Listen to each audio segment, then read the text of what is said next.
After a raucous game 2, a bunch of personal fouls, a bunch of technical fouls, flagrants and everything. Joey Crawford there in the building for game 3. And the Heat and the Bulls. There's LeBron. Shot clock winding down and the King winding up. Didn't really get into a good offensive flow for most of the night, though. Some of that had to do with Chicago's defense. Some of it was just LeBron. Boozer misses. Joakim Noah back to Boozer for the dunk. We're tied up. Noah from Nate Robinson. That's that little man, Nate Robinson, creating space, creating opportunities for his teammates. Robinson and Bellinelli, neither one is really a point guard, per se. But they accounted for 13 assists between the two of them. Then things got interesting here. Chris Anderson, a foul on Robinson, falls on him. Maybe that's intentional, maybe it's not. No, man, that's not intentional. He blocked the shot, he fell on him. Which was maybe lingered a moment. I don't know. The push. But Joakim Noah comes over and pushes him. And that was unnecessary. Yeah. After what happened in game 2, you're just asking for trouble at that point. I mean, Chicago has to do it. Now look at that. Now this is my question. You got Carlos Boozer. You got Teague on the court. Yep. Marcus Teague. But it wasn't a foul. Well, according to the rules, if you step on that court, you cross the line. In an altercation. You're going to be suspended automatically for the next game. The question is, was that an altercation? This is an altercation. That's altercation. Nazr Mohammed inexplicably shoving LeBron James, who had picked up the technical foul after this foul. First of all, why is Mohammed fouling James in the open floor on a 3-on-3? Stop the break. What? I mean, but look, it's Nazr Mohammed's fault. You tried to foul LeBron, and then he just slung you to the floor, and you got upset. And that's what you got to have. He's like, get off me. You're a big dude. Get off me, dude. Get off me. And you got to have your composure, and that's where the Bulls didn't have the composure. I think Nazr was more upset that LeBron James threw him to the ground like a right. That's what I think it was. End result, a technical foul on James, and Mohammed was done. Bellinelli knocking down the 3 there. Chicago up by 6. They got a little fired up after that incident.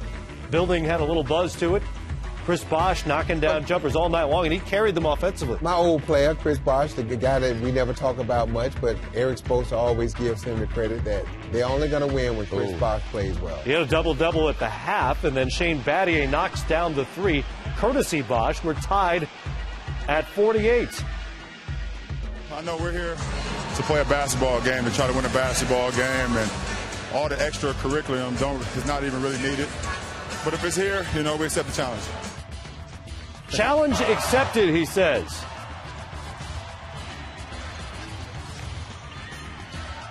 Jimmy Butler fronting James. That's just good offense. Yeah, it is. I mean, but one thing Butler's got to do when he sees that he's got to force LeBron James deeper, push him under the basket to take away that lob. And then you got to have ball pressure. Rick says it all the time. When a guy's fronting in the post, you got to have pressure on the ball. Meanwhile, Chalmers throws it out of bounds, gets an earful from Bosh. Boy, they like to yell at Chalmers. They give Chalmers a hard time. Yeah, they do. Give Chalmers a hard time. That's his job, Barry. You know that. Look at Noah.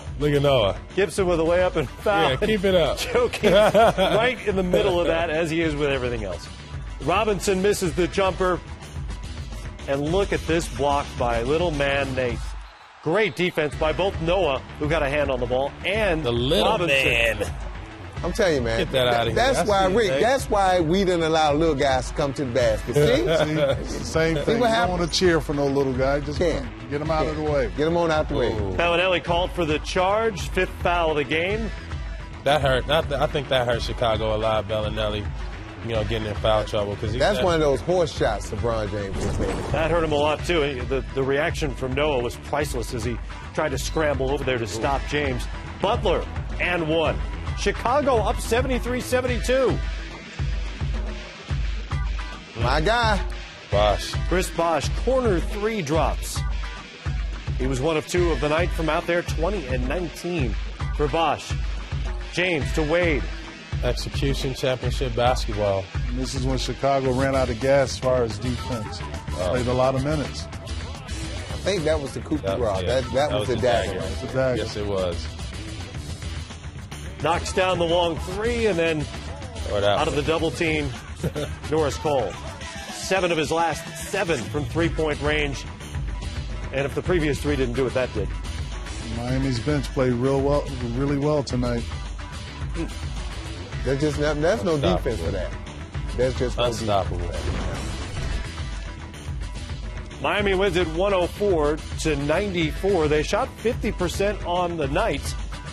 What felt like a physical, defensive kind of game, it doesn't show up that way in the box score.